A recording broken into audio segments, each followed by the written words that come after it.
അങ്ങനെ കാത്തിരിപ്പിനൊടുവിൽ മാർക്കോ എന്ന ചിത്രത്തിൻ്റെ ആദ്യ ഷോ ഇപ്പോൾ കേരളത്തിലെ വിവിധ തിയേറ്ററുകളിൽ അവസാനിച്ച ചിത്രത്തിൻ്റെ ആദ്യ റെസ്പോൺസൊക്കെ പുറത്തുവന്നുകൊണ്ടിരിക്കുകയാണ്. ആ ഒരു അപ്ഡേഷനാണ് ഇന്നൊരു വീഡിയോ ഭാഗത്ത്.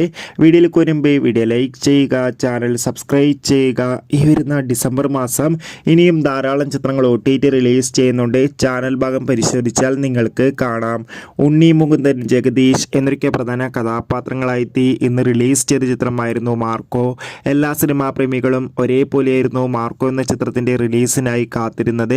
ഫൈനലി ചിത്രത്തിൻ്റെ ആദ്യ ഷോ ഇപ്പോൾ കേരളത്തിലെ വിവിധ തിയേറ്ററുകളിൽ അവസാനിക്കുമ്പോൾ ചിത്രത്തിന് മികച്ചൊരു പോസിറ്റീവ് റെസ്പോൺസ് തന്നെയാണ് ലഭിച്ചിട്ടുള്ളത്. ചിത്രം കാണുന്ന സിനിമാ പ്രേമികളെല്ലാവരും ഒന്നടങ്കം പറയുകയാണ് മാർക്കോ എന്ന ചിത്രം മലയാളത്തിലെ മോസ്റ്റ് വയലൻസ് ആക്ഷൻ ത്രില്ലറാണെന്നും ചിത്രത്തിൽ നമുക്ക് ഉണ്ണി മുകുന്ദൻ്റെ മികച്ച അഭിനയവും മികച്ച ആക്ഷൻ രംഗങ്ങളൊക്കെ കാണാൻ വേണ്ടി സാധിക്കുന്നുണ്ടെന്നും. എന്തായാലും ചിത്രത്തിൻ്റെ കൂടുതൽ റെസ്പോൺസിനായി നമുക്ക് കാത്തിരിക്കാം. ചിത്രം കാണുന്നവരുടെ അഭിപ്രായം തീർച്ചയായും കമൻറ്റ് ബോക്സിൽ രേഖപ്പെടുത്താൻ വേണ്ടി ശ്രമിക്കൂ. കൂടുതൽ സിനിമാ വാർത്തകൾ പെട്ടെന്ന് ലഭിക്കാൻ വേണ്ടി നമ്മുടെ ചാനൽ ഇപ്പോൾ തന്നെ സബ്സ്ക്രൈബ് ചെയ്യുക. അടുത്തൊരു വീഡിയോയിൽ കാണും വരെ ബൈ ബൈ.